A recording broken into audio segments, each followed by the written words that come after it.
morning! How are we all doing? I don't know why I channel my inner Scooter then. Good morning! Anyway, how are we all doing? Welcome to twitch.tv/Ice Cream Uploads. My name is Graham Day. If you don't know what Scooter is, then it's not worth a Google. Don't do it. Don't do it. It's fucking worth a Google. Oh my God. Do you remember Scooter, babe? Do you know what a Scooter is? Or am I just super old? No, you're not super old. I have a wife that's into jump, dance, and wig and peer music. So, yes, I know exactly who Scooter is, my friend. Respect to the man in the ice cream van. Yes, there we go. Welcome to twitch.tv/Ice Cream Uploads. Do you know what? That is amazing. I've never put those two together. Respect to the man in the ice cream van. That is absolutely getting clipped and used for all DMCA purposes on twitch.tv/Ice Cream Uploads. Anyway, enough of Scooter talk. Respect to the men in the ice cream van. Welcome to twitch.tv/Ice Cream Uploads. The men in the ice cream van are Graham and Bib. Welcome in. We are Ice Cream Uploads, and in true ice creamy fashion, this is The Scoop, the UK's #1 video game podcast.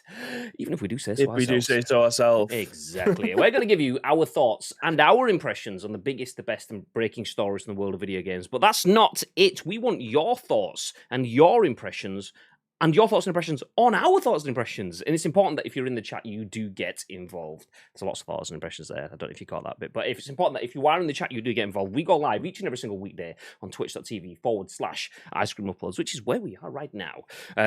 We go live at 10 a.m. on the money, on the dot, bang on, without fail-ish. Ish. 10:45, not too bad for a Tuesday. So we are live. It's 10:45. We do go live at 10 a.m.-ish each and every single weekday on twitch.tv/Ice Cream Plus. And as mentioned, it's important that you do give us those thoughts and impressions because we turn this live stream into a podcast, a YouTube video, and an audio podcast that goes on iTunes, Spotify, SoundCloud, and Google Play. All of the on-demandy places.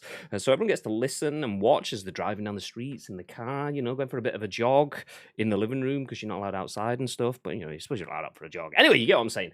People can watch and listen on demand, but they don't get involved right here, right now. They don't get to influence the conversation. So please feel free to do that on behalf of everyone watching and listening on demand a little bit later on. I say a little bit later on. Maybe you're watching and listening on demand right now. If you are, hey, how you doing? If you're on YouTube, hit like, do it now.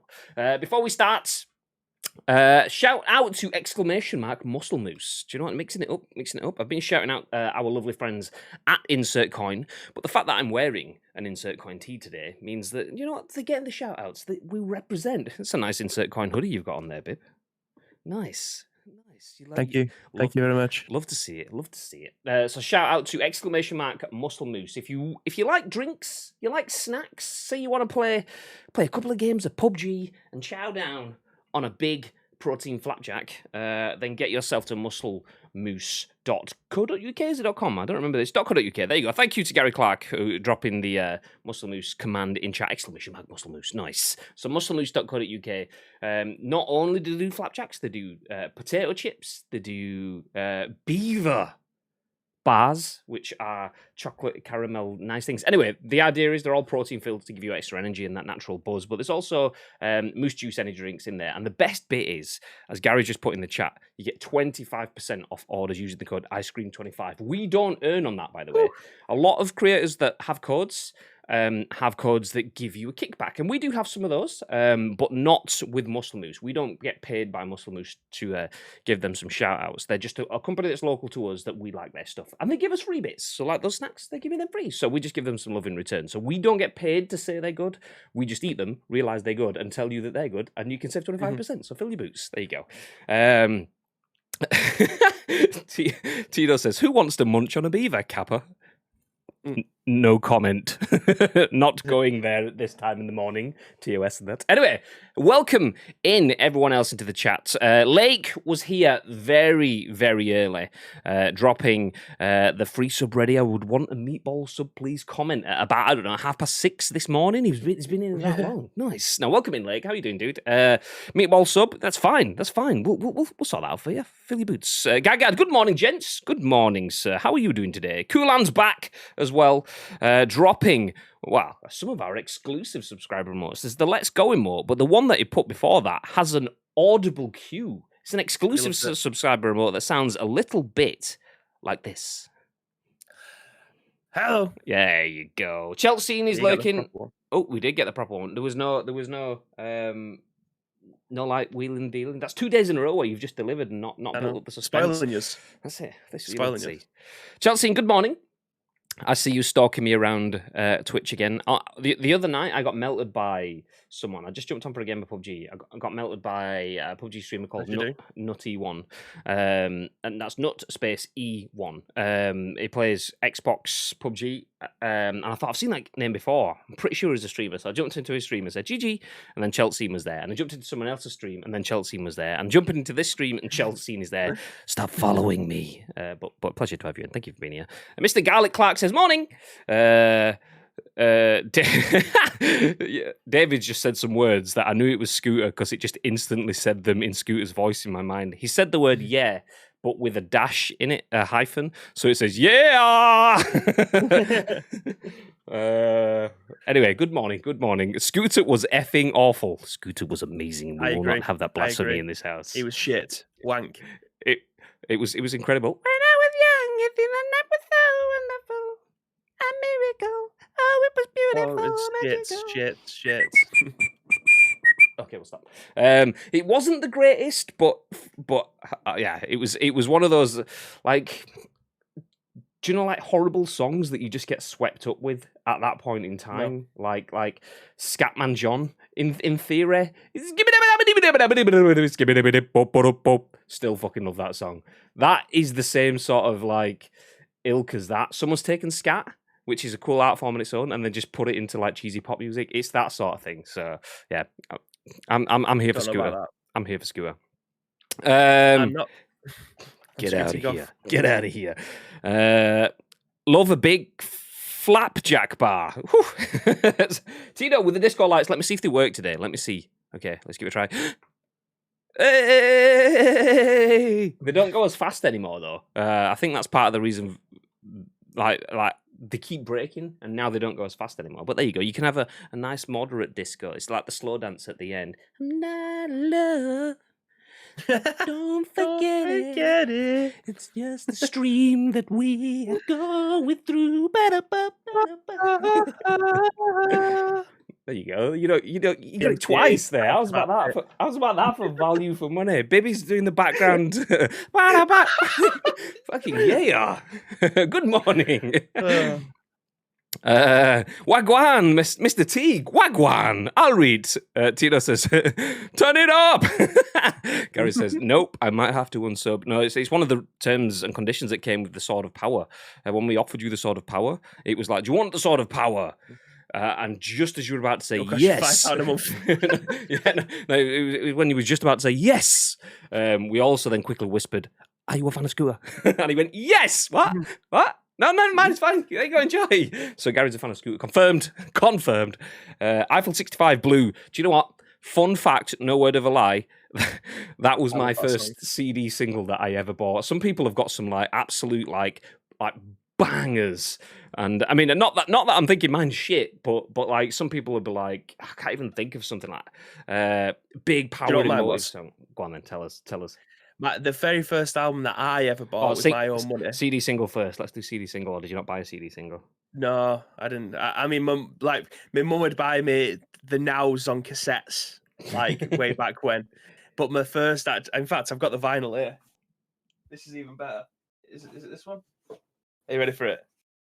Oh, that is class. That is class. That was my very first actual CD, but then obviously my sister bought me this like 4 years ago for my birthday. But that is the very first album that I ever bought with my own money. One of the best albums of all time. See, my first CD single and my first album were both bought on the same day. And it was basically, I got pocket money for the first time pretty much and was in Asda in Huddersfield in the music area. So I just bought a CD single and bought a CD album. So my first album was the Robbie Williams one that has like, you think that... No, it was... I can't remember. It wasn't swinging when you only swinging. No, it wasn't swinging when you're winning, was it? It was the one that had like No Regrets, Millennium, and something like that. I don't think it was. It was like I've been expecting you, or Life Through a Lens, or something like that. But yeah, I wish it was Hybrid Theory. Fuck. I'm happy with Williams. You what? He doesn't love Robbie Williams. I mean, yeah, I'm not. I'm not disappointed with my Rob Williams choice, but Hybrid Theory is just like that's up there with best albums of all time. God damn it! Eiffel 65 Blue, Rednecks, Cotton Eye Joe, so many bad songs. Yeah, exactly. That's Scooter was basically that. When you say Scooter, I did think of Skeeter from Doug.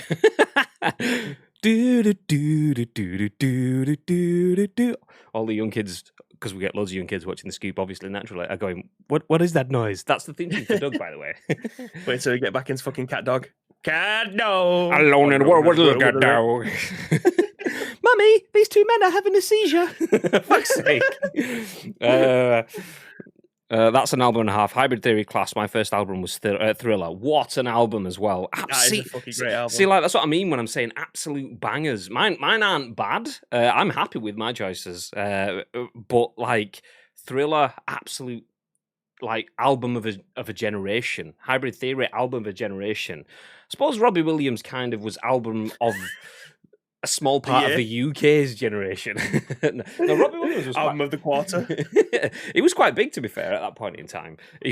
But he was like, I mean, did he even succeed when he went to America and stuff like that? I know he was big for the UK, whereas Hybrid Theory and Thriller were just global kind of things. So they were like completely different. My first album was Raptor. I don't know how to say this. Mole back in the 1990s. Mole means high in Urban Finnish. Oh, there you go. There you go. Do you know what? You're gonna have to drop us a link. Not that we can watch it on stream, but I want to see. I want to hear. I mean, like Hybrid Theory and Thriller and stuff, I know, but yeah, I'm very anglicized with my music, so yeah. Lake's just constant listening to like him and stuff like that, like 69 Eyes, and he's just a massive goth fan, aren't you, mate? Bit of love metal for the lads. Let's go. Let's. My first album was Nirvana, Bleach on tape. Yes, I'm old, needing that now. Nirvana, though, class choice. Class. Although I would go for the obvious choice. Oh, what was it called now? The one with the baby chasing the fiver. What was it called? David knows because David bought it. I didn't have to buy it. David was the one that bought it. Is it Nevermind? There you go. Yeah. Oh, there you go, David. Nevermind. There's only 3 years difference between me and Graham, but my first single was on cassette, and it was Run DMC versus Jason Evans. It's like that. Also a banger. Run DMC, Master J. Anyway, that's enough. Mediocre beatboxing. Let's get you into some news. We're talking about like albums of the decade, what your first CD single and stuff were bought. All good conversations, mind. I know, but you're here for the news. And ironically enough, we start those conversations on possibly the most stacked news that we've had for a while. Not that we've been short on news, but we've just not been overfaced on news. And today we've had to cut things down. We've only got 4 stories, but they are 4 big stories. And the first one is a little bit of a banger. We've spoken about this previously. Like I said previously, as in last week.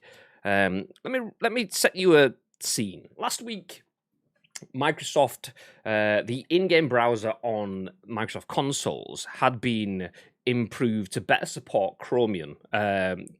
Without going into too much detail, because I don't know it, Chromium is a coding language, essentially, and there are a number of apps and programs that run using Chromium code. I don't know if that's the correct phrase, but Microsoft basically improved their systems to allow that to work. So in theory, using the browser, you can use things like Discord and the like. So we're like, imagine how cool it'd be if you can get Discord on your Xbox. There, that's amazing. Yeah, nice. Yeah, just so much better than using the in-game patcher. Anyway, fast forward to today. Sam Byford at The Verge. Stay frosty, yeah. Lake, thank you for the 5-month Prime. Lake, I'm sure you have done already, but exclamation mark loot drop. Get yourself in the loot drop. Make sure you're in the hat to win yourself a prize. This month it is a copy of Valheim or a game of your choice on PC. But back to the news. This is the lead story. Sam Byford at The Verge says Microsoft in talks with Discord over a $10 billion plus acquisition. This is a report. Discord was recently valued at $7 billion. So Microsoft is in discussions with Discord to acquire the gaming-focused chat software for more than $10 billion, according to sources talking to Bloomberg. Xbox chief Phil Spencer is said to be talking to Discord about the potential deal. Excuse me, I'm going to burp, but it's fine. muted it so you didn't get to experience all the joy. You lovely people. VentureBeat reported earlier today that Discord was exploring a $10 billion plus sale after multiple potential buyers expressed interest, and that it had signed an exclusive acquisition discussion with one party, suggesting a deal could be close. Bloomberg sources say the deal isn't imminent, however, with one person saying Discord would be more likely to take itself public than seek an acquisition. Bloomberg names Epic Games and Amazon as companies that have also had held discussions with Discord in the past. Discord has about 140 million monthly users and made $130 million in revenue last year. The Wall Street Journal recently reported, though the company isn't yet profitable. Its last valuation was $7 billion after a funding round in December generated $100 million.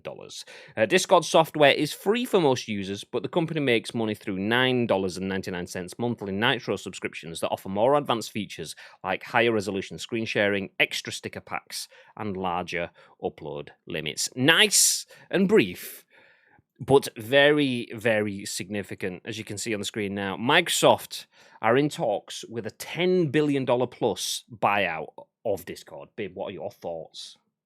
Yeah, I mean, Discord on your console would be game changing. No one's talking about Skype anymore, are they? But like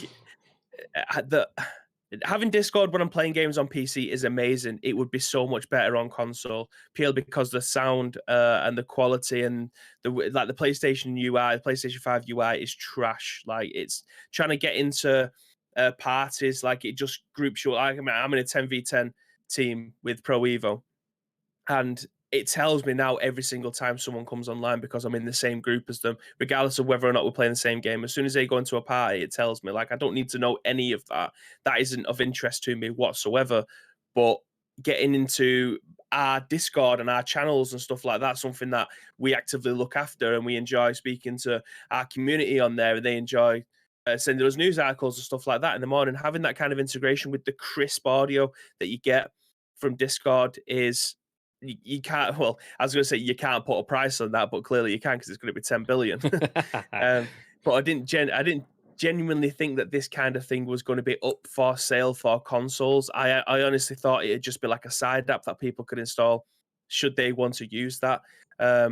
However, it looks like this could potentially become a Microsoft product, therefore a Microsoft exclusive, and the chances are getting slimmer and slimmer of the likes of PlayStation. And I mean, if any console needs this, it's absolutely Nintendo's on the Nintendo Switch. That, I don't even think that has a chat function.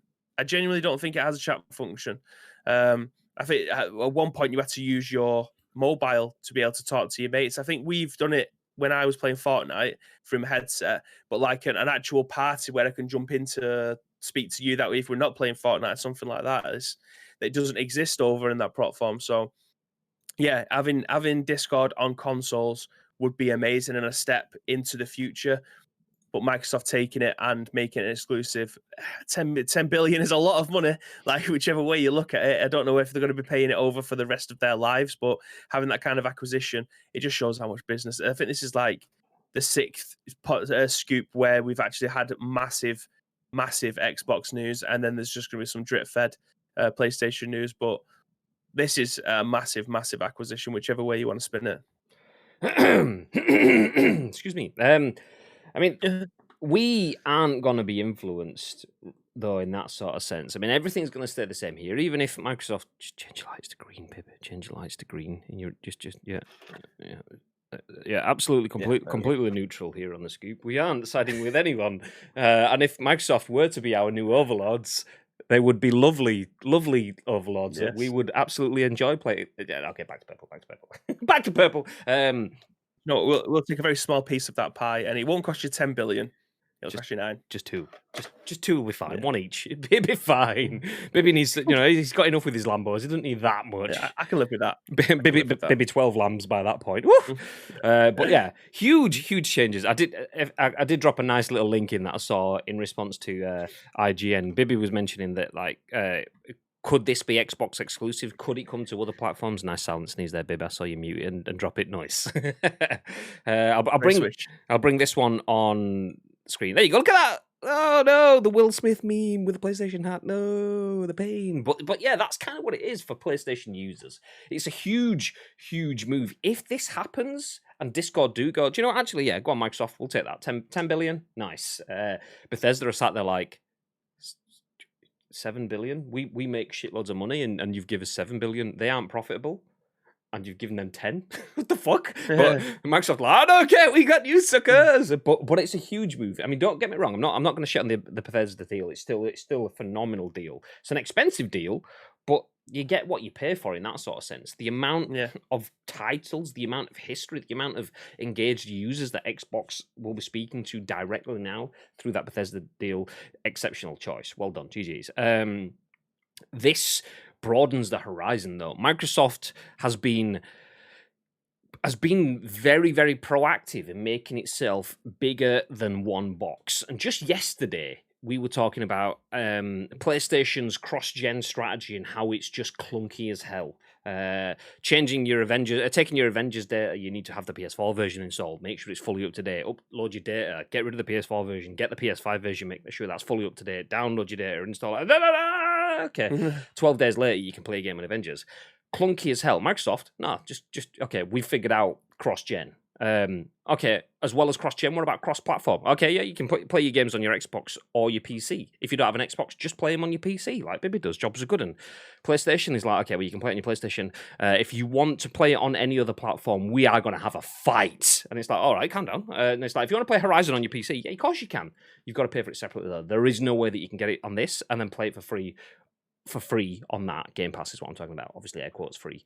So Microsoft have got cross-gen, cross-platform nailed. They are working on multiple platforms. Discord absolutely sits in their remit. If they're playing across multiple platforms, if they're building bridges to Nintendo, as they kind of have done before, then this is another way of potentially making that happen. Discord with Microsoft's prowess could be exceptional. The natural caveats are Skype with Microsoft's prowess could be exceptional, and we all know how that turned out. So, yeah, I'm split. I'm split on this one. I'm not split. I'm not split. I'll tell you what. I know where I sit. I don't want Microsoft to buy Discord. I don't want PlayStation to buy Discord. I wouldn't mind if it mentioned Epic and it mentioned Amazon. Amazon doesn't have a platform. It's not a first-party provider. Epic kind of is because it has the Epic Game Store, but also promotes open source everything kind of thing. So if Epic owns it, that would be huge for Discord. If Amazon owns it, that would be huge for Amazon and Discord. Xbox gets it and it becomes green. PlayStation gets it, it becomes blue. And it doesn't need to pick a side in the console war. At the moment, everyone gets used to it. It's fun. It's fundamental. It's the same across all the board, and you just know we've already seen it in the first instances of the Bethesda takeover. There will be benefits for Xbox users, which means even though it might be supplying both sides of the war, it's taken a side in the war. So I don't want Xbox to buy this, not because I'm pro PlayStation, but because I want to play on my PlayStation. I want to play on my Xbox when I eventually get one. I want to play on my PC, and I don't want it to be a better environment on one than the other. I mean, I'd like it to just be on any console, to be fair, right now. But I don't want it to be leaning towards one platform than another, because that's where we are now. It leans towards PC because naturally that's where it is. The development and there's all the red tape and stuff. If Xbox gets it, it's that red tape becomes green tape, which becomes much harder to get through from the blue side. So yeah, I don't want Xbox to get it. I want give it Epic. If they own it though, they could sublet it out. Like they could introduce it onto platforms. It might just be that Microsoft end up getting a massive slice of the pie. Like I genuinely thought at some point, I thought this generation would see it like side loaded onto the console so anyone can use it. And Discord would just reap the rewards of that, because then PlayStation would have to pay Discord, Microsoft would have to pay Discord. If Nintendo wanted to do it, they would have to pay Discord. Now, if obviously one of them has it, they will just get money for it, and that's absolutely fine, because I think if I'm looking at it like that, Microsoft is the obvious choice, because they would be the ones that take it to the next level. I can't see PlayStation coming in and taking Discord to the next level. Do you know what I mean? Yeah. Like if they was to own it, they would never be. I don't think they'd be able to take it to the next level. Microsoft could potentially do that. That said, they own Skype, and that's gone nowhere for the last 8 years. Like I don't remember you. The only time I've used Skype in like the last 10 years, genuinely, is when we've done Masters of the League, and there was no way for us to not have the audio coming through when we was playing on Parsec. That was literally it, because we was using Discord for video and then Skype for a conversation, because you couldn't use them both at the same time. That is literally the only reason I have Skype installed on my PC. It's useless. The sound quality is shit. Like the UI is shit. All you get is bots messaging you all the time through that.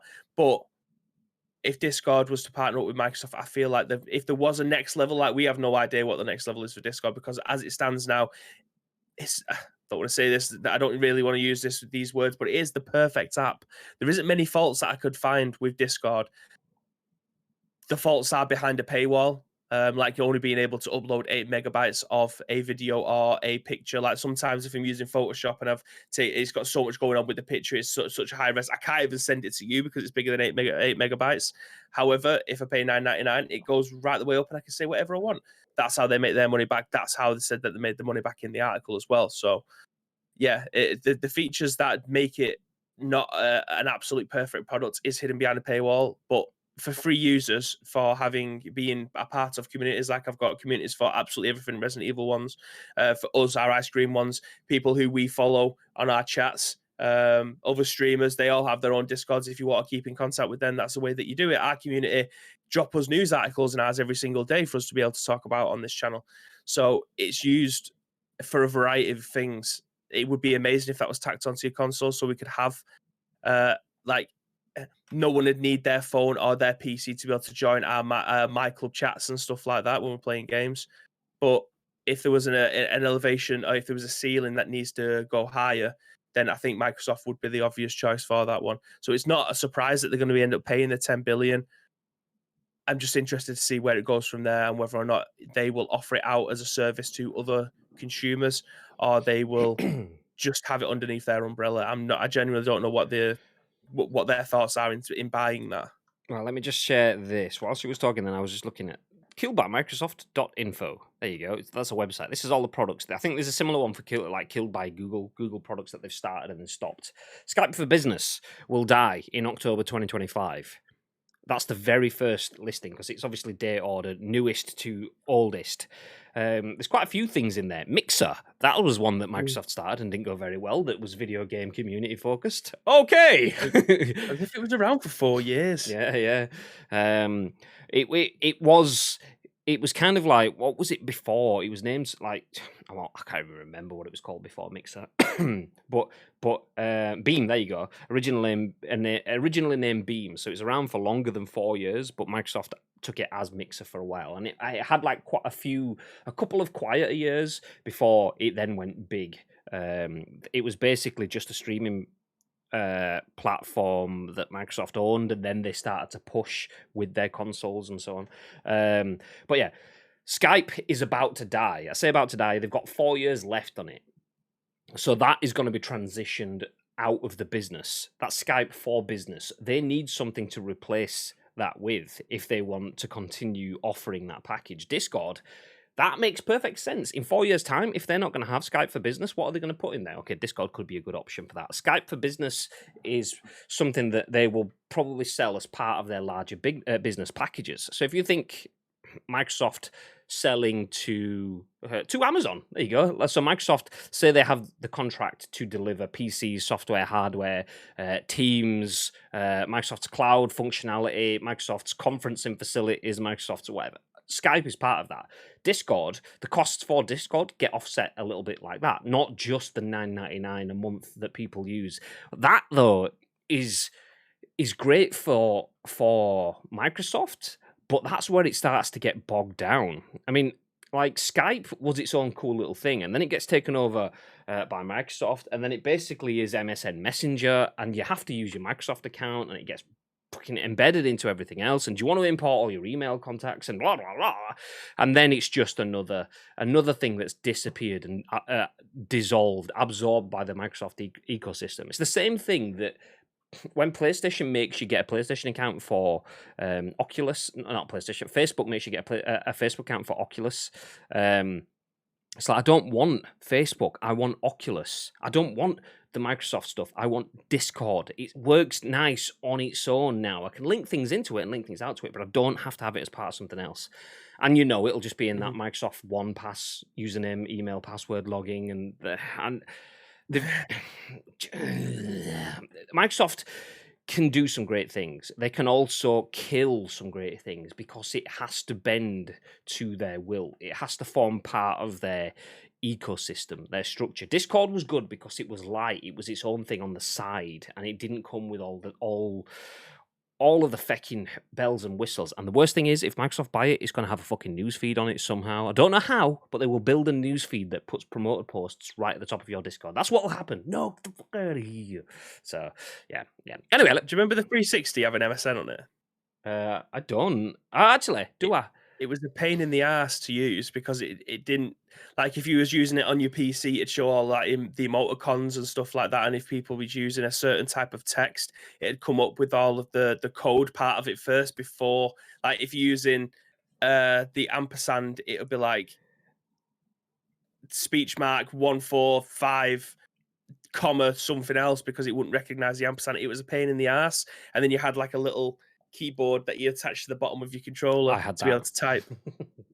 I had that for it the was mental. PS3 as well. I think maybe the PS4. I don't think I had it for the PS4 actually, because I think after getting it for the 360 and the PS3, I realised that I never used it. So what's the fucking point? Okay, let's jump back through the chat. Let's see what you guys are saying. Did Graham just have a seizure? Was that me beatboxing? There you go. Where we're going. Microsoft going all in, says Mr. T. This would be a bigger system-wise. Integrating Discord into Xbox Network and not Xbox Live anymore. More on that shortly. Would be huge. It would have massive ramifications. Definitely a game changer. Not necessarily all for the positive, but yeah, no, I completely agree. I'm sure Microsoft acquired Skype, didn't they? And that led to huge improvements in their voice chat on Xbox. I guess there's some proprietary tech they want from Discord too, maybe. I mean, potentially. I mean, something Discord does, be it, it's not hardware based. It's clearly coding based. But as Bibby's mentioned, we do a Masters of the League. And we've had Skype audio and Discord audio, and even Bibby ringing off of some wireless headset plugged into his phone on Discord. That sounds better than Bibby speaking on his PC with his plugged-in USB microphone on Skype. So something Discord does is exceptional, and that could be what they're after as one element, not entirely, not for 10 billion, because yikes, that's a lot of money for a bit of code. But yeah, definitely. Would make playing games or doing activities with your community an Xbox easy, genuine game changer. It absolutely is, absolutely. If the UI works, if the UI is easy enough to get around, because it could be an absolute clusterfuck. Get around to into something like, how easy was it for people to be able to use Skype on your Xbox One? I genuinely have no idea. But the way that Discord works is obviously you've got your text channels and then your voice channels. How would you get access to those things? I mean, that's obviously not a problem that we have to look after, but it could make it on PC. You just load up the program, you select which one you want to go into, and then start typing. That's dead easy. But on a console, it might be a little bit more difficult than that. I imagine you'd kind of split it out. You almost become separate apps. Then you'd have like Discord voice and then Discord whole or something like that, or there'd be there'd be Discord and then there'd be Discord whole. Nice. Then there'd be Discord, but then there'd just be the small like party function as it is on Xbox, just to jump into the chats, because from a user experience perspective, Discord on PC is fine. Click, job's good. And Discord using my controller on my PC or on my Xbox is a completely different scenario. So yeah, it would need to be optimized. Where do we get to? Communities are a big focus for Xbox. In this gaming world, communities reside and grow on Discord, not just communities, engaged and active communities. They want that on their platform. If this happens, they'd have that. And that's why I don't want it. Not because I don't want Xbox to have it. I don't want PlayStation to have it either. I do not want a major first party owning this.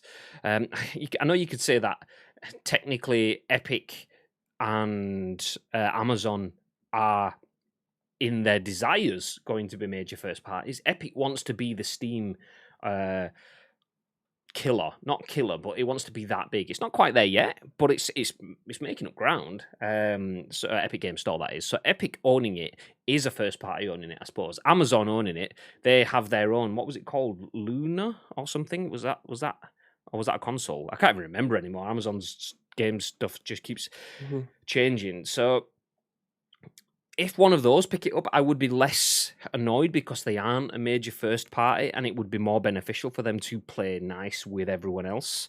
Whereas if Steam got it, it would be more optimized for PC, and maybe run with Xbox. If PlayStation got it, well, it's just going to work on PlayStation and everyone else can get in the bin. If Xbox got it, it'll work for Xbox and probably PC, and then there'll be a shit version that does half the stuff at a lower res on PlayStation about 12 months later on. So yeah, I don't want any of them to have it. I would rather I think Epic and Amazon in their positions now.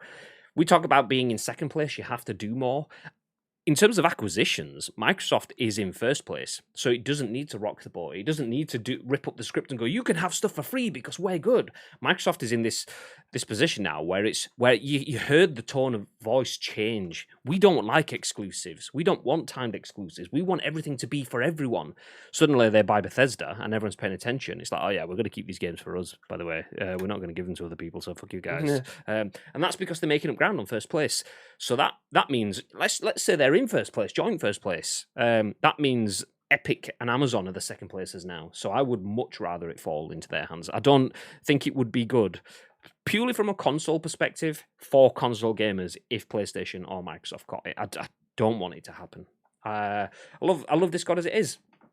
And I know it has to change. Things don't stay as they are forever, especially if it's not a profitable business. I know you can keep drumming up investment rounds, but you have to go somewhere with it eventually. And sadly, the way with all social networks and bookmarks, they all turn into profit streams. Does anyone remember using Twitter when you didn't get adverts? Me! But eventually, they get to the point where, actually, do you know what? This needs to... we need proper investment, we need a proper business plan, and news feeds with all of the promoted posts. Anyone remember using Facebook fucking 15 years ago when you actually got to see posts from your friends, what they just posted, not posts from your great aunt who's just shared a cat post that went missing 3 years ago in fucking Wyoming? Nan, that cat is probably dead, whether it was found or not. That post is that old. Go away. So everything will get there. And I know Discord will get there eventually. Anyway, it doesn't matter who takes it up, but I think Microsoft will push it there quicker. So yeah. Anyway, carry on. Yeah, it's not nailed on with regards to it being a success. Apart from Microsoft Teams, the rest being a success is a bit up in the air. No, I agree. Microsoft have fumbled the ball so many times. Same with Google. Fumbled the ball countless times. The best businesses tend to do that, though. The major businesses, Amazon. I think this is killed by Microsoft.info, the website that I opened up. I wouldn't be surprised if there was a killed by Amazon as well. Obviously, Google have had Google Glass and all sorts of various map technologies and Google Plus, and then iGoogle homepage and all of the other stuff. So Google have a lot of stuff that failed as well, just like Microsoft have. But you have to kind of throw enough shit and see what sticks. And Microsoft are good at that because they've got all the money in the world. Not necessarily because they've got the best talent. They have an endless stream of money so that they can afford to make those mistakes. But is that the greatest example as well? A company that can afford to make mistakes? Do you want to give something that you heavily trust to a company that's happy enough to make mistakes? I don't want a mistake. I want a success for everyone. Tito says, I'm sure Skype acquisition was never about Skype per se. How much of their tech ended up as services within Xbox? Would we have Teams without Skype? Not really sure why we have Teams and Skype. Skype exists purely because it's one of those things that, like Discord is now, it's a cultural tentpole. People will hang their hat on Skype and say, yeah, I've always been a Skype user. People will say, no, MSN was better. Because that's kind of their brands. And eventually things they get rid of stuff. But it's almost the, what's the word I'm looking, not novelty.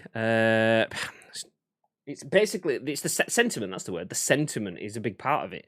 They haven't got rid of Skype because that could just piss off users and rock the boat, and they just don't want to do that. Whereas they can let them coexist. Whereas in reality, Teams is Skype absorbed, and it's the bigger brother. Skype is slowly dying, whereas Teams is running off into the sunset kind of thing. So that's why Skype still exists. And you kind of think some of this might happen. Would Discord get merged into Teams? I mean, Teams is huge, particularly over the last 12 months. And it was kind of well known before that. But from a business sense, we have quite a lot of business meetings, video calls, and that could be Hangouts or Discord or Zoom or Teams or whatever.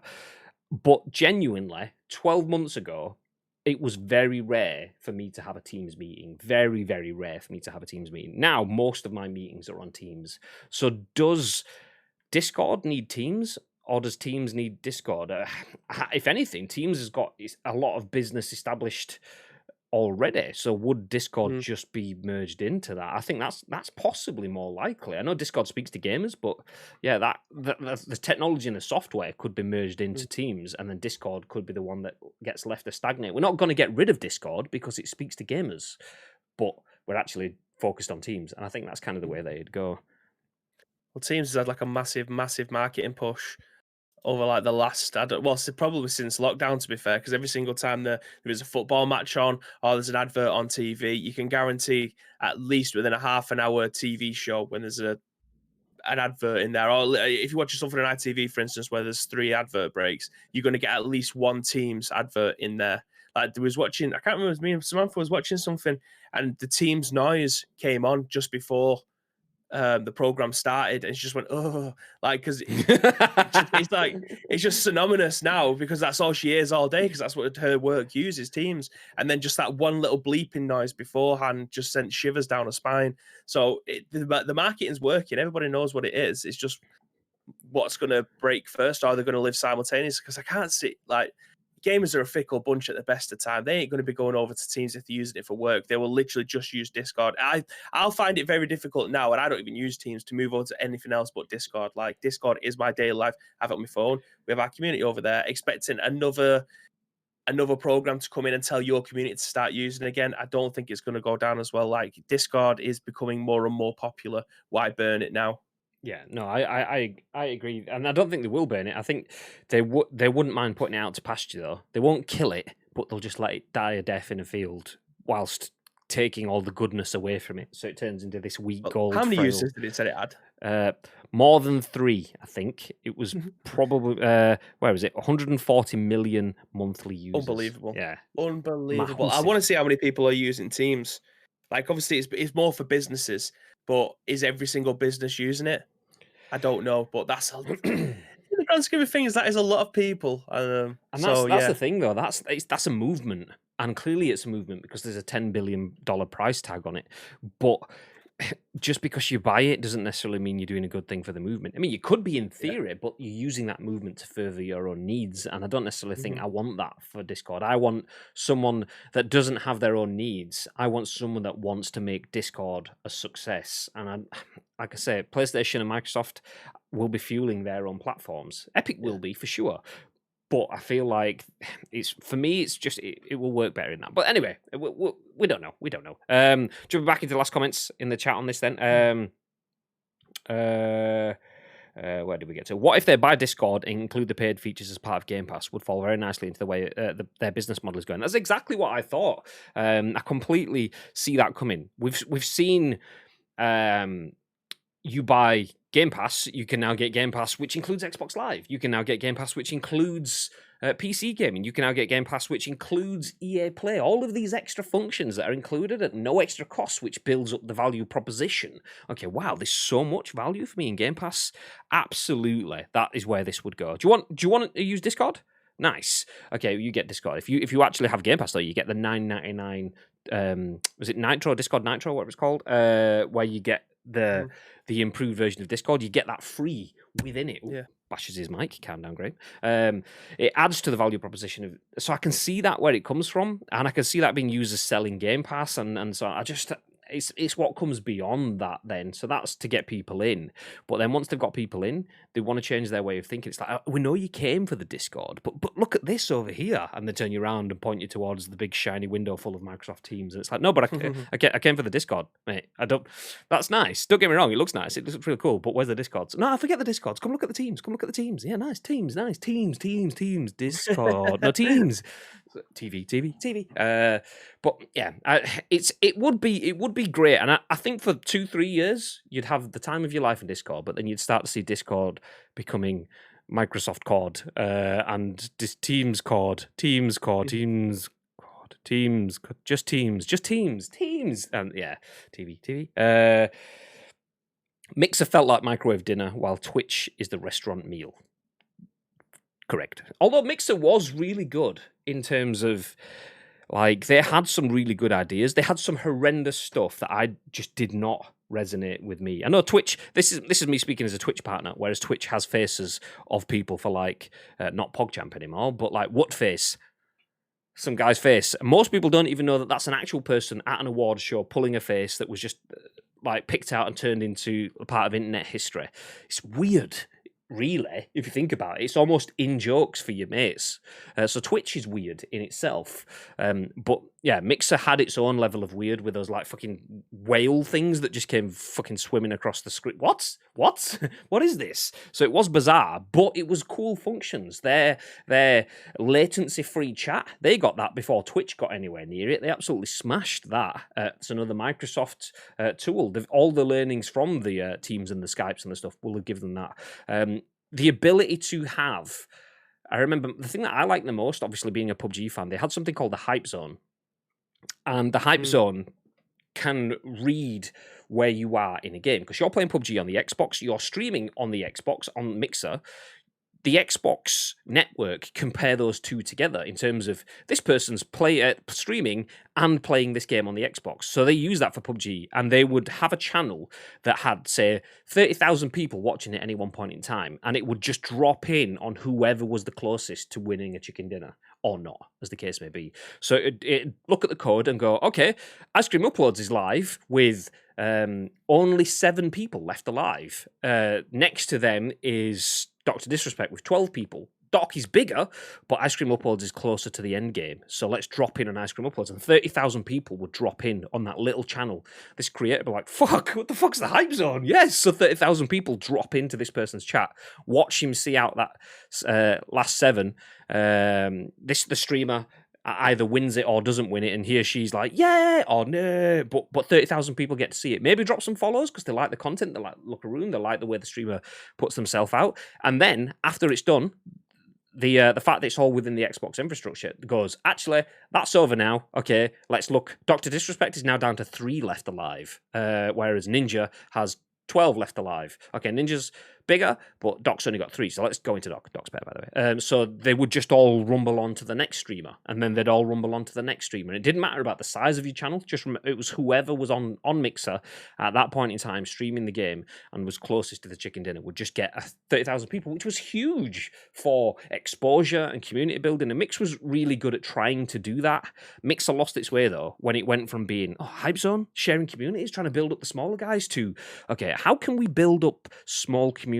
Let's buy Ninja. Let's buy Shroud. Have you forgotten about the small? But did you not see the Ninja? Yeah, we're the small guys. There's a Shroud over there. It's like the small guys. No, okay. And then that's where it died. It put too much money into the top, tipped itself over. Bosh. And that's what I don't want to happen with Discord. Anyway, not gonna lie, I'd love to see this deal happen just for the internet reactions. Some men just want to see the world burn and all that. Evil man. I mean, I wouldn't be gutted. I definitely wouldn't be gutted because Microsoft could do some good things with it.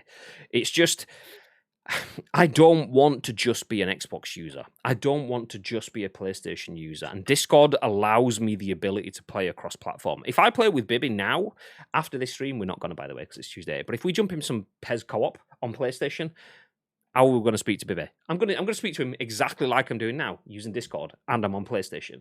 If me and Bibby jump on Streets of Rage 4 on his PC using Parsec, which is an Xbox Game Pass game, how are we going to play that? with Discord. Boom, job's a good one. And Yep. it doesn't matter, PlayStation, PC, Xbox, Game Pass, whatever, we'll be using Discord. And that's lovely. I love the free, footloose nature of that. When it becomes less footloose, that's where the beauty goes away from it. And I don't want it to see that. I don't want to see that. So yeah, I think Xbox could do things. I just don't want to rock that boat. That's what it is for me. I'm not against it. I just would prefer none of them to have it. I'm not against Xbox. I'm just not against PlayStation either. I'm just, neither. Thank you. My favorite ever posted by a mate, quote, found a cat which has been unfortunately run over in X area. If you're missing a cat, let me know. A reply come, does he answer to Tiddle's reply? It's dead. Doesn't answer to anything. I've seen that one. Oh, amazing. There was another one where someone says, "Have you? My cat's gone missing or something," and someone's like, "Can you post a picture of it?" And someone posted a picture of a black and white dog, and it's like, that's a dog, and it's like, yeah, no, I don't have a picture of the cat, but it's that color. It's like, for fuck's sake, it's a bit. Oh, Facebook, the gift that keeps on giving to your aunt and uncle. Skype still exists because basically someone's nan and aunt use it. Basically, exactly. There you go. That's an amazing mixer feature. Twitch needs that. I'm surprised they never did. I'm surprised they never had it. Twitch tried to get something. What, the hype zone? Yeah, I'm surprised. I don't know why. Possibly, maybe it's because Microsoft had the backdoor access, easy tiger, by having the Microsoft consoles and streamers and having Mixer and owning both platforms. It gave them access to game data that Twitch doesn't have. Maybe that's why it works. But Twitch, the closest Twitch got to it actually is with Battle Royale. If you don't have, say, this corner of the screen, where my finger is now, in the top corner, it'll be like 25 alive. Someone gets killed, it'll go to 24 alive.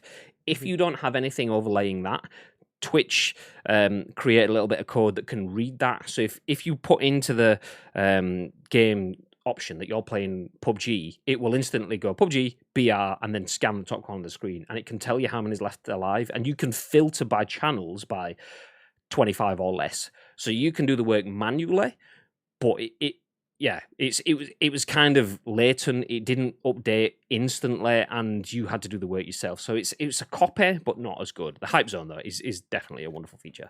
Anyway, told you we had some spicy stories. We are an hour into the being live element of the show. We've been probably about 50 minutes. So we will try pick up the pace going through the last articles, but we aren't going too far. Sticking on the verge and sticking with Xbox, our next story has already been teased by Mr. T in the chat as Microsoft rebrands Xbox Live to Xbox Network. This is written by Tom Warren at The Verge. Xbox Network is the future. So Microsoft is rebranding Xbox Live to Xbox Network. Instances of the new branding started appearing in the Xbox dashboard recently for beta testers, with clips being uploaded to Xbox Network instead of Xbox Live. Microsoft has now confirmed the name change. Xbox Network refers to the underlying Xbox Online service, which was updated in the Microsoft Services Agreement, says a Microsoft spokesperson in a statement to The Verge. The update from Xbox Live to Xbox Network is intended to distinguish the underlying service from Xbox Live Gold memberships. Microsoft has used Xbox Live to refer to its underlying Xbox service since its original launch 18 years ago. Larry Herb, better known as Major Nelson. See, I always say that, Herb, but it's H-R-Y-B. Is it not like Hrib?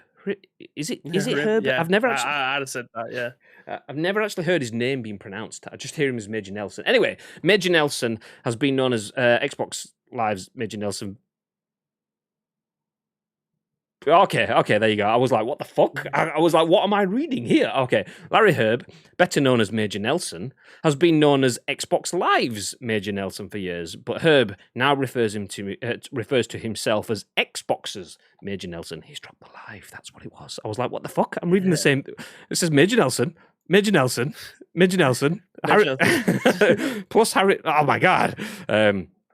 Hints at a name change originally appeared back in August after Microsoft updated its services agreement. At the time, Microsoft said it wasn't rebranding the service and had no plans to discontinue Xbox Live Gold. Instead, Microsoft went on to announce a price hike for Xbox Live Gold that the company was forced to quickly reverse. Microsoft is now planning to drop the subscription requirement for free-to-play games on its Xbox network in the coming months. Games like Fortnite will no longer require Xbox Live Gold as a result, but Microsoft hasn't yet confirmed when the paywall will be removed. So Xbox Live is no longer. Xbox Network is the future, Bib. What are your thoughts? Yeah, I mean, it's they've obviously looking at Xbox Live's been around since when did the original Xbox came out? 2001. So they're obviously just trying to channel everything down, slim it down. Yeah, you don't really need the live. It's just a new marketing thing, and it's just like whenever a company changes their logo or changes the way that you want to interact with it, it's just Is it massive news? Absolutely not. Is it just something to get themselves back into to remain in the news again? It's not a massive tasty bit of news in my opinion. It's just a new direction and just something else that goes underneath the umbrella, in my opinion. No, I agree. I agree. It's just cleaning up. It's a bit of housekeeping. That's what it is. Perfect analogy. Yeah, it's cleaning up. Perfect. So yeah, we have Xbox Live. It makes sense. Oh, we need to charge people for it now. Okay, Xbox Live Gold, and if you're not Gold, then you're Silver. Okay, Gold and Silver. That makes sense. Okay, nice. Okay, so we've got Xbox Live. We've got Xbox Live Gold and Silver, and now we've got Game Pass and Xbox Live and Xbox Live Gold and Xbox the Silver exist now, and then we have Game Pass.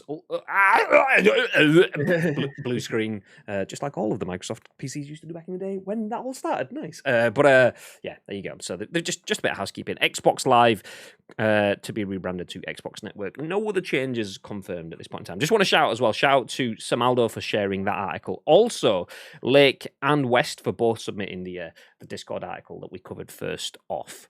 Let's jump ahead. Keeping the pace and also sticking with Microsoft, this next news article was not submitted by. Oh, it's no. I've lost it. Submitted by Lake. There we go. Lake again. There we go. I'm trying to figure out who shared this. Who shared this? Don't forget, you can share articles in our Discord, which isn't yet owned by Microsoft. But speaking about Microsoft, Xbox Game Pass Ultimate looking to add all of Ubisoft Plus services. Is that what it's called? Ubisoft Plus? Isn't that how we refer to it? I'm going to say that. Sure. Okay. Yeah. Okay. If anyone has any other input, feel free to let me know. But I'm just going to assume that. I don't actually know. Jonathan Lee at Game Rant says, rumors are circulating that Xbox will be adding the library of another.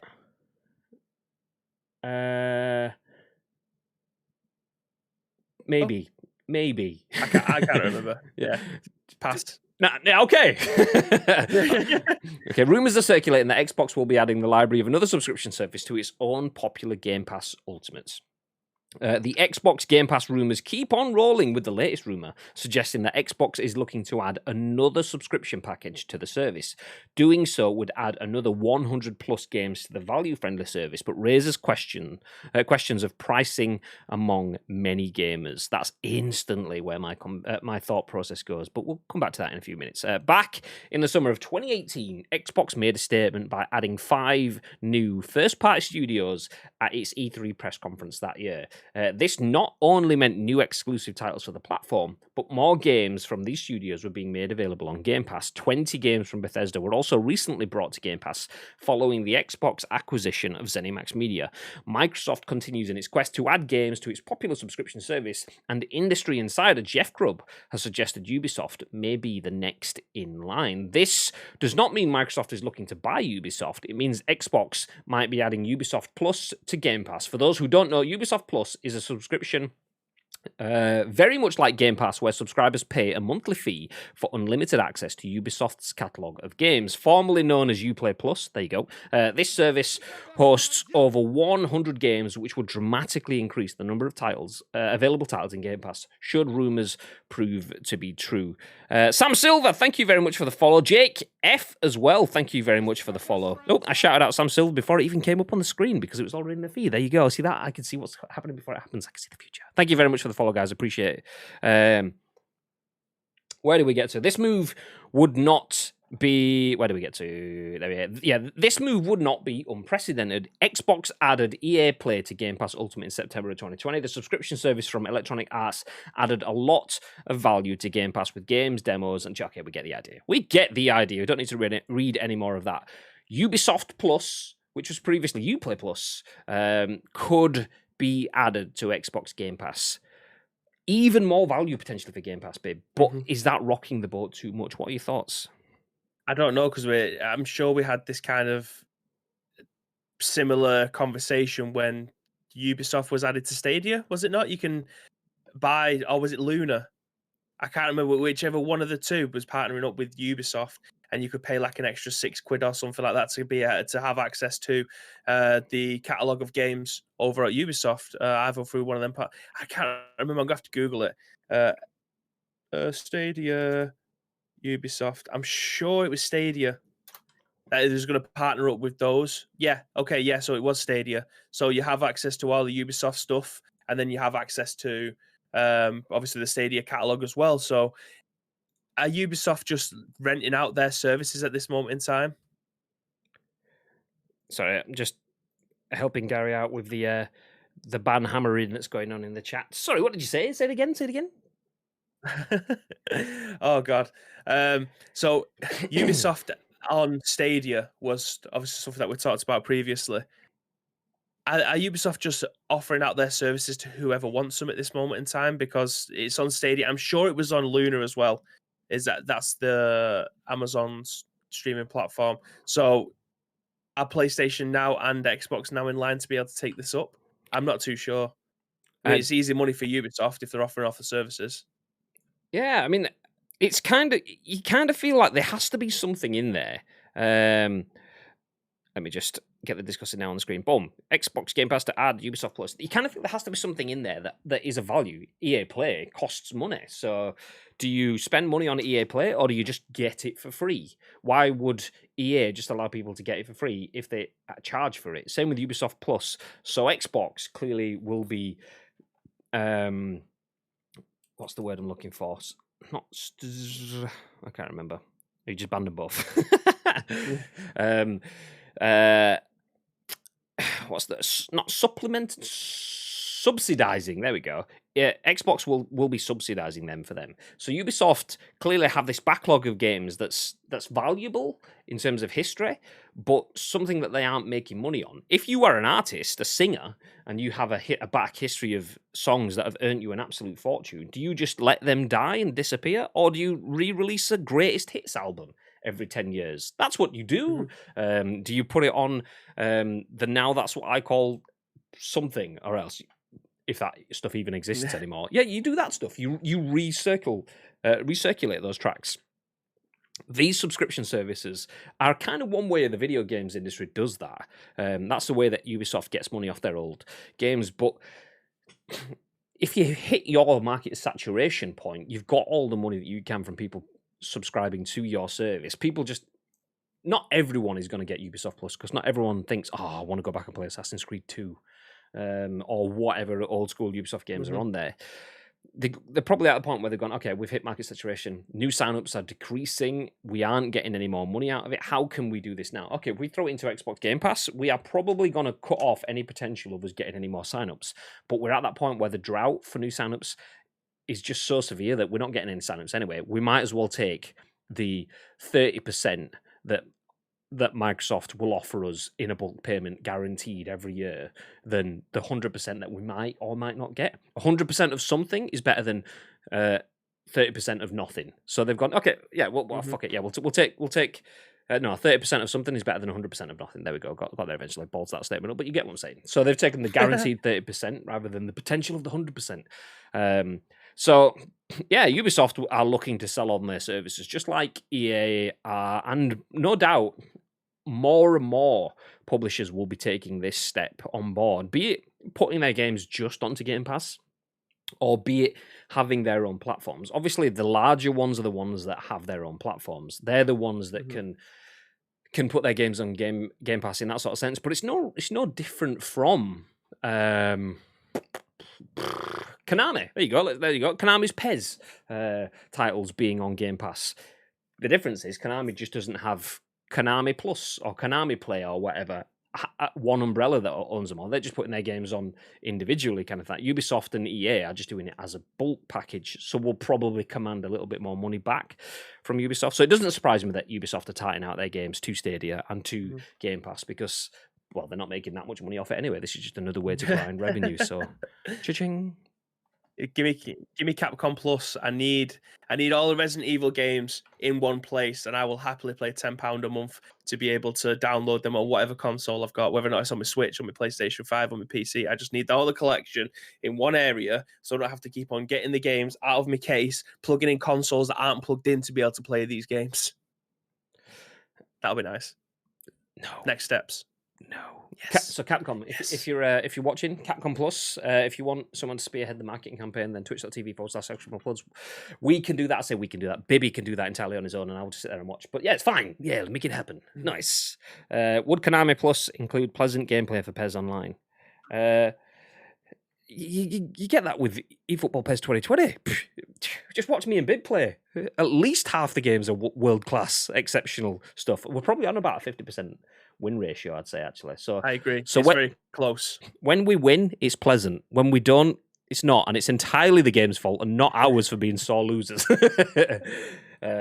You can, as streams kind of go on, if we're on a bit of a losing streak, you can hear Graham's pad creaking a little bit. And there's something called the Graham growl, which if you've never experienced it, it is absolutely fantastic. He gets angry, it makes me laugh. It sounds a little bit like this. Grrr. That's exactly what it sounds like. And it's like a all the bass. That's right. It's from the back of the throat, the chest, through the throat and out. Yeah, that's the one. That's the one. Anyway, enough of the Graham Growl. One final story. We've spoken about Xbox and all the good things that they're potentially doing for a while. Let's talk about all the good things that PlayStation are doing. PlayStation are getting rid of things. Oh, fuck. It's not what I meant. So report PS3, Vita, and PSP stores to be permanently closed in a few months. Hasta la vista, baby. This is written by KIRK at The Gamer, who just yesterday we spoke about, and I was like, is he at The Gamer? Baby's like, yeah. And then there you go. There he is. Here he is. Anyway, so the PS3, PS Vita, and PlayStation Portable stores aren't long for this world. According to a source familiar with the situation, verified by The Gamer, the stores are due to be closed down from July. The announcement is planned for the end of this month. PSP's and PS3 stores are to be closed on July 2nd, while the PS Vita store will stay open until August 27th. After those dates, you will no longer be able to purchase digital copies of games or DLC for any of the Sony console mentioned above. The PS3 released... Okay, we don't need to know about the history of it. There you go. The gist of it. The PS3, PS Vita, and PlayStation Portable stores aren't long for this world. PSP and PS3 stores close on July 2nd, whilst PS Vita will close in August on the 27th. Shocks? Par for the course? What we're saying, Bib? Bit of both. It's annoying that these games aren't getting preserved. I don't think they this is going to sound so shitty, but I don't think these services kind of get the respect that they potentially deserve, because these games will now cease to exist on this platform. It's a shame that a lot of them won't get migrated onto the new like PlayStation 5 servers and things like that. So there will be games that are playable on the PlayStation 3 server that are no longer be able to get played. The PS Vita server that will no longer be able to get played. It's a shame, but it's cost of hosting them versus cost of people actually buying stuff from them. If the user base isn't there, then you kind of can't expect them to stick around. It's just a shame that there won't be somewhere, a portal that you'd be able to just download them from still. I wonder whether or not they're going to move. Then again, they won't be able to access them, because if you was to go onto the PlayStation website, you can still see all of the games available. So you can add them to your library from there. I wonder whether or not you still have access to be able to download them from that same portal via your library on those consoles. Do you know what I mean? So, like, if you go onto the website now and you haven't like added the games from this month, this PlayStation Plus collection from this month, you can do that. You can go onto the website, add them to your library from there, go into your library on your console, and then download them from there. I wonder if you can do that with the older consoles, because it feel like you're losing them. You're not preserving the content that's on there, so they will go die event, and then you'll never be able to find them again. But it's a shame. It's a shame, but it's 2021. Like, who's still playing on the PlayStation 3? Who has access to those things? No, it's. There's a couple of things in here for me, a few different angles, and I'll probably forget one in going down another. So I'm trying to figure out which one to go first. I saw a meme this morning saying, "You think stress?" When I was a kid, if you missed a TV episode, you just never saw that episode ever again, ever. Obviously, talking about on-demand content now. If you miss an episode of Falcon and the Winter Soldier, just watch it whenever you want on your phone. Whereas back in the day, you missed it. Oh, sorry, that's just gone. You're never watching that. You just have to be told roughly what happened and hope your mental structure kind of resembles what happened and gives you enough to move forward, because that's just the way TV worked. And that doesn't happen anymore. Except for video games, clearly, because there's a lot of games, a lot of PS3, Vita, PSP games that haven't had forward compatibility. So won't be on the PS4 store or the PS5 store. And you may not have bought them before, but in 3 years' time, you might be looking into, Little King Story on the PS Vita. I absolutely want to play that, and then the PS Vita store's gone, and it's not on the PlayStation 4 or whatever, and it's like, and okay, you have to see if you can find a copy of it somewhere. But what if it was a digital only game? Those games are lost forever, and it's quite a shame to see that. It's sad. It is, and this is like we were talking about PlayStation's inability to create generational gaps, to bridge generational gaps. So we were talking about that yesterday, and we mentioned it a little bit earlier on today as well, like in the PlayStation Avengers scenario and having to move across it. I've said that PlayStation have been bad at crossing the divides, and I even mentioned yesterday the PlayStation 3 and PlayStation 4 being entirely disconnected. PlayStation 4 and PlayStation 5 are kind of connected. For intents and purposes, they are. It's not pretty, but they kind of connect. But this is quite sad, because this is almost like a time capsule. The PS3, the PS Vita, and the PSP are, you hope, the last disconnected stores. So back then, they made the PS3, and they didn't know how to build for the future. Nobody knows what the future is going to be like. So they made a PS Vita, and it had its own separate store. And then the PSP was a separate thing that had its own thing. Everything worked unique on its own. There was no convergence. That's the world we live in now, though. Everything works together. If you can't log into an app on your PC, on your phone, on your TV, on your console, on your smart fridge, if you can't do all of that, then it's no point in having that app anymore. Just get rid of it. And yeah, that's where we are now. So it's a shame. There's going to be a lot of games that you never knew that you needed to know. And when you finally do need to know it, you're not going to be able to know it because it's got to be gone. Save. They'll move it into PlayStation now.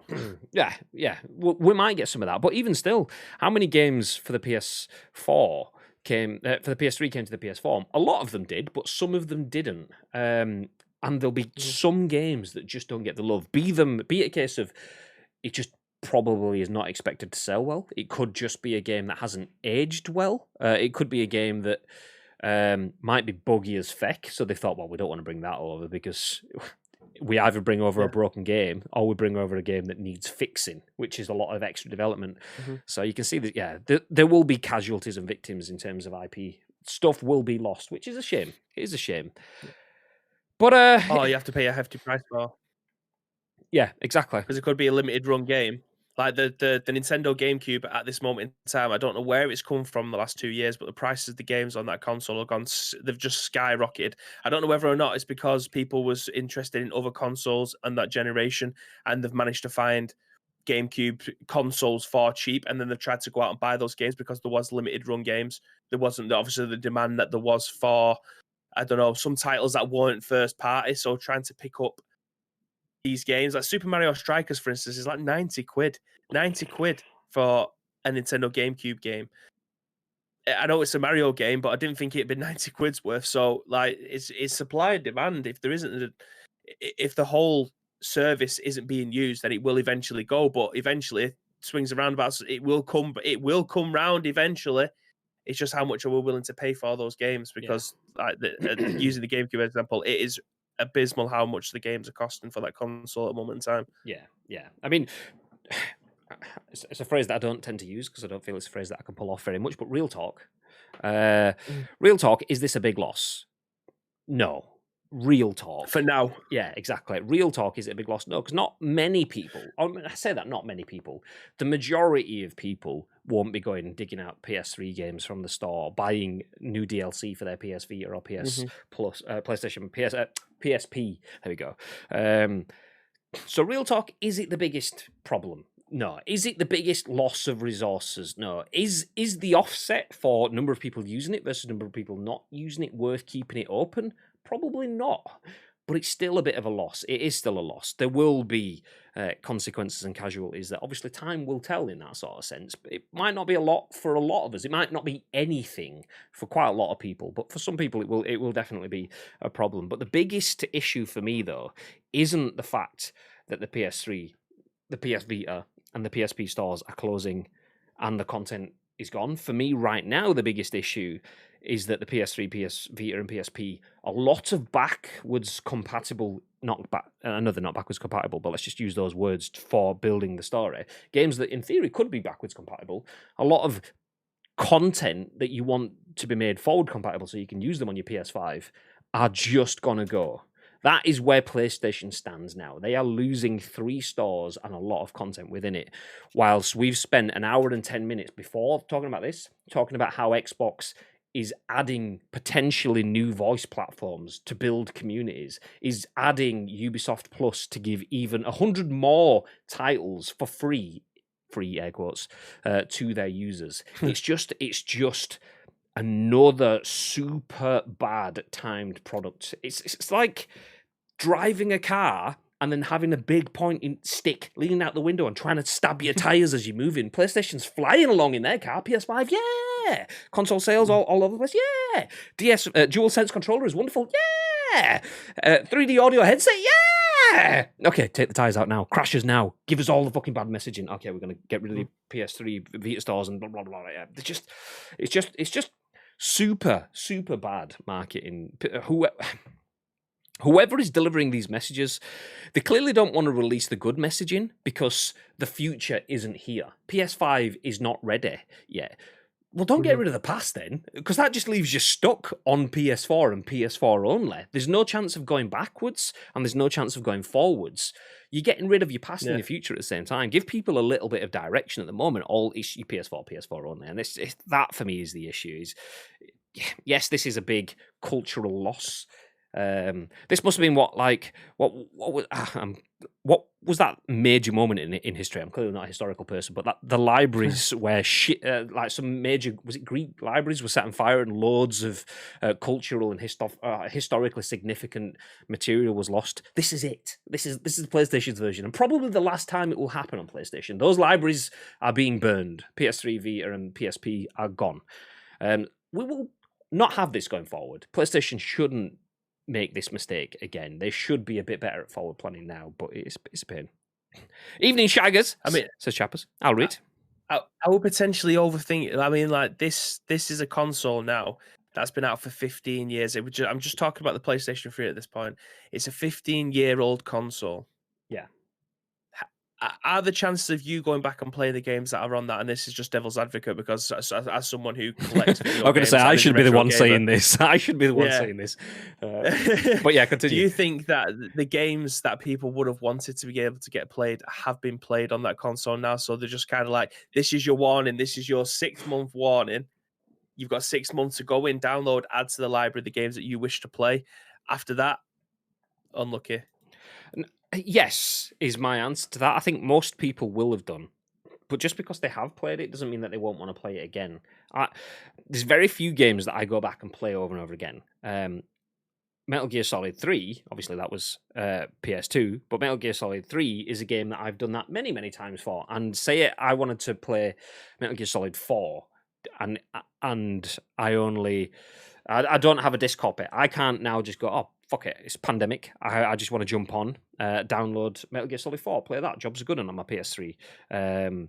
Yeah, it's not going to happen. You have to now get on eBay or go to a store when they finally open and buy yourself a copy of it that way. So it's yeah, playing devil's advocate, I agree with the sentiment in terms of it's not the biggest loss in that sort of sense. It's probably a bigger loss for you than it is for me, because you obviously will go back and play games. You revisit games, whereas I'm a snobby bastard that wants it to be in 4K RTX right now. But yeah, it is a loss. It's one that we won't have to deal with again. But yeah, I still, coming back to the bit I said before, I think the biggest loss is for PlayStation's reputation right now. I don't think they need to do this right now. Just sit on it for 6 more months, get your PS5 out, and slowly push the PS3 out the back door, rather than, okay, we've got nothing to talk about now. So we're getting rid of some stuff. Nice. It's like that awkward conversation starter. You're all at a family party. Well, you're all trying to. Oh, we must have delay. I'm gonna say you're all at a family party. You're all trying to have a conversation, and then you're all there to talk about the PS5. No one can talk about it because no one's got anything to say. So you then just pipe up and go, so, anyway, getting rid of my PS3s. Fuck off, mate. Anyway, sorry, what are you saying? It is just unfortunate there hasn't been a way to be able to try and move these games over from a PlayStation 3 perspective over onto a PlayStation 4, PlayStation 5 system. Like, I know streaming is hit a kind of a brick wall. I don't say it's not moved in the direction or as fast as we potentially wanted it to be, but it's just a shame that that PlayStation 3 catalog now is never going to be experienced unless one, it came out on a hard disk and you have a physical PlayStation 3. Emulation is obviously another way to do it, but there's going to be so many digital games on there that were only digital, and limited run games may never have picked them up to be able to come out in the first place. So they are going to get lost. It's just a shame that they haven't managed to figure out that there could be a portal somewhere where you can. I mean, PlayStation Now, I'm fairly certain at one point you could just stream the games. If not, you could download them if you had poor speeds. So you had the option of doing both. That those games aren't in a portal somewhere for you to be able to go back and just stream them if your internet's good enough. Like, rather than maybe the you're not being able to download them because there's an incompatibility in the way that games were played then, download onto the system, to now. I understand that that may be fair enough, but not being able to stream these games in any capacity, it's a bit of a bum note, and it is unfortunate that we're going to end up losing. Like Gary's used the example there about Back to the Future. Like, there is no way that Universal are deleting those films because they are 30 years old. Like, it would never happen, because people would have enjoyed them, and there is other ways of moving the media forward. Whereas these games are just going to get lost in a portal somewhere, never to be seen again. It's quite a difficult analogy, that, because PlayStation aren't like deleting the films. It's more a case of the films still exist in theory, but any cinema that you want to watch them in has been removed. And it's kind of like that. It's like, okay, they exist, but if you've not got it, then and you've not got the way you consume them is different, though, isn't it? Yeah, like, yeah. It would have come out in the cinema, and then you move on to VHS. The VHS then would have been a DVD. The DVD then would have been a Blu-ray. The Blu-ray is now on a streaming service. The way that you consume it is different. Yeah, so they're not perfect crossovers in that sense. I get the sentiment, and I agree with the sentiment behind it, though. In terms of PlayStation have almost gone, oh well, that's done. Whereas Universal, they won't necessarily be deleting it, but Universal were going, okay, we aren't going to make VHS anymore. That's the same as getting rid of the PS3 store. However, we are putting it onto DVD. Okay, we aren't going to be making DVDs anymore. However, we are putting it onto Netflix or HBO Max or whatever is next. So Universal are moving it forward. PlayStation went, oh well, unlucky, suckers, which is not great. Which is not great. I mean, you'd be hard pushed to try and find a film now, a popular film that may be, that you can't have access to in a second or two, whether or not you have to repay for it again, and it may not be on a streaming service that you have, like the Netflix and Amazon Prime. It may be that you have to go to like the iTunes store and be there for you to be able to consume in some way or another, or Sky Movies, and have to pay for 11 quid to watch it there and then. But you'd be hard pushed nowadays to not find a film that isn't on a service of some kind, whether or not you have to pay for it there and then, or it's part of your subscription already. Whereas video games, it's just lost media.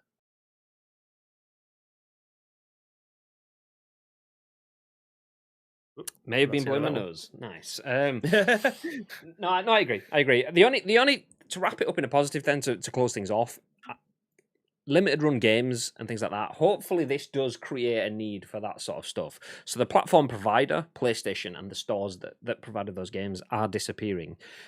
Hopefully, that if the people that are affected by this loss, so there's a Tomb Raider image there, which is clearly not going to be a game that's affected by this. But let's say there's a key Tomb Raider game on the PS3, and people didn't get it in bulk, or something shifts in the future and it suddenly becomes a moment of cultural significance, you might see things like limited run games petitioning to get PS3 old school games re-released as full editions with all the DLCs and stuff in. That could lead to these cult communities, because that's take away games from people and it makes them harder to be accessible, but it also does promote that down the line communal spirit to bring things back. You see it in all walks of life. People that have got cars, there could be a fan of fucking old school Ford Cortinas or whatever. You'll get Cortina fan groups that suddenly get enough steam that either Ford makes another Cortina or they get someone to start making products and parts so they can fix up their old Cortinas and stuff like that. We might see that with limited run games. They may fix up the old school Tomb Raiders or whatever game it would be and bring them back. That's the only positive I can see from this down the line. It gives the potential for communities to unite and hopefully breathe life into old games. Not that it's ever going to be easy, and not that it will just be straightforward as, oh, we've got 1 million people interested, now make the game. Quite often it just won't happen because there's licensing and blah, blah, blah. But yeah, there you go.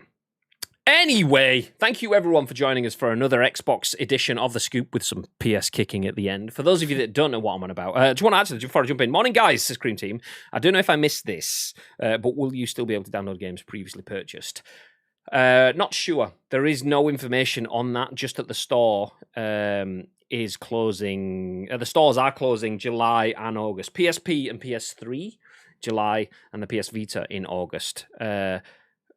At this point, you will no longer be able to purchase digital copies of games or DLC for any of the Sony consoles above. It doesn't mention anything about re-downloading previous things, so I'm not sure on that one. I don't know, I'm afraid.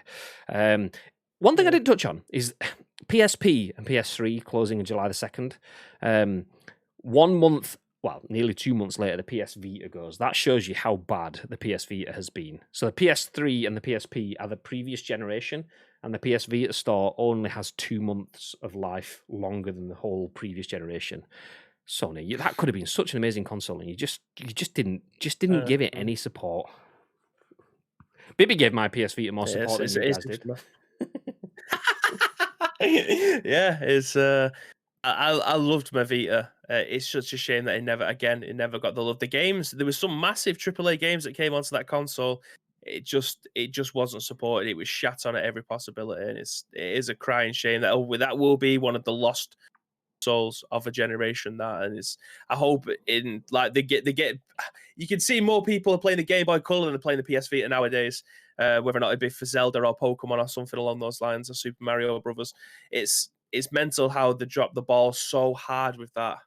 Yeah, it is bizarre. I mean, Gargad says, to be honest, I've never heard of the Vita.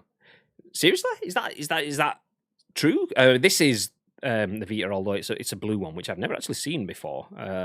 So this is the PS Vita. Basically, a handheld console came out around, I want to say 6-7 years ago. Oh, there you go. Oh my god, yeah. The Vita came out in 2011 and sold between 10 and 15 million units across its lifetime. Wow, 10 years ago. Didn't realize it was that old. But yeah, basically it was a console, dual sticks, better battery life than the PSP, better graphics, could do remote play through to the PS4. It had touch controls on the back, and there were some really good games for it, some really good experiences, but just not supported. Like Nintendo Switch took a while to get moving, but the fact that Nintendo kept supporting it and kept bringing out titles specifically for it meant that they got an install base, and third-party publishers came with it. PlayStation was like, okay, no third parties are here at this party. Well, I'm going to leave. So it was just an empty room with like 3 games in it, like, guys? Yeah, Tearaway Unfolded. It was there. Just like, guys, anyone? Oh, yeah. So... like getting to play the likes of Borderlands on the go was unbelievable, man. Borderlands 2 on that console was so good. I've got quite a few games on my shelf here, like Call of Duty, for instance. I mean, Silent Hill Book of Memories was okay. It wasn't a Silent Hill game, you know what I mean? Final Fantasy X 2. There's like the list is endless of fantastic games on there, and it just never quite reached the next step. Whereas, like you say, the Switch has definitely left the station in terms of popularity. Genuinely, I've said this before, the game that I enjoyed the most on the Vita was Tearaway. I've just mentioned it. Tearaway, yeah. Genuinely the game I enjoyed the most, and that was my Astrobot for the Vita. That's what it was. It was a completely different experience than anything I've ever had before. I've played other games that were good, like Uncharted Golden Abyss, and I played games that were shite, like Assassin's Creed Liberation or whatever it was called. But yeah, Tearaway was pretty much. But literally, I probably played 10 to 20 games on my Vita over 10 years. A game a year ish. It's probably more like 10 games than 20 games, to be fair. So yeah, it's not great. The Vita had so much potential. It did. The cross-buy with Vita was my favourite. Exactly. Being honest, I don't do consoles, but would have expected to have heard my sons mention it. And your sons probably would have mentioned it had it been supported, but it died. Just like this podcast is about to do. Thank you, everyone, for joining us for another episode of The Scoop. We go live each and every single weekday at 10 a.m-ish on twitch.tv/ice-cream-uploads. My name is Graham D. This is Bib. And we also usually follow The Scoop with some gameplay if we have the time for it, but not on a Tuesday, so there will be no additional streams today because we've got to do work things. For those of you that don't know, we do work in the games industry. Cream Team has dropped 200 bits. What a guy. Thank you very much, Cream Team. Hey, appreciate the bits. A legend. I appreciate that very, very much. And the reason we appreciate that is exactly what I was just saying. We do work in the video games industry. So we are social media marketing managers for Jelly Media, and we work on a number of games industry brands, do events, esports and stuff. So The Scoop and Ice Cream Uploads is our side gig. Jelly and ice cream. That's where the names come from. So we work, and then this is the bit on the side. So we don't get paid for this. So any of the bits, any of the adonos and stuff like that, it does help because it all goes back into the stream. As you'll find out if you're a subscriber, you could potentially win yourself a prize each and every single month with the loot drop, ! Loot drop in the chat if you want any more info. But before we disappear, Bib. Yes. Is there anything you'd like to add? Yes, again, thank you very much. I think all the articles that got submitted today that we talked about was submitted by you guys, so I very much appreciate that. Thank you very much. But for the rest of you guys, if you do see any video game news knocking around the social media platform of your choice, there's two ways to get in contact with us and potentially have those articles talked about. First of all, find us on social medias at Ice Cream Uploads across all major social media platforms. Secondly, get into our Discord. There is an area in there called The Scoop. All we need from you is a URL plus your thoughts and impressions. We will then give you our thoughts and impressions on the very next show, which will be at what time? Tomorrow, Wednesday the 24th. Mr. Graham Day. Well, that's going to be at 10 a.m. Ish. 10 a.m-ish. As mentioned, obviously, this is a side gig, so work comes first, but it's usually around 10 a.m, if not half 10-ish. Yeah, there's probably more like half 10-ish, but that doesn't fit into the narrative that we have, so yeah, half 10-ish. So yeah, we'll see you tomorrow. Do stick around, though. We are going to drop a raid on one of our friends, and you get extra channel points. So if you don't know what the channel points are, they are down in the corner, and you can do simple things like make me sit up straight, change the lights, and have a disco, like I think it was Tino did earlier on. Or if you stick around for long enough, you can even get yourself a sub to the channel paid for. Obviously, it does take some time, but you know, these things don't come for free. But yeah, stick around, you get more channel points, and then they will come for free eventually. So that's it. Thank you. Have yourselves a fantastic day. And until next time, stay frosty. Stay frosty.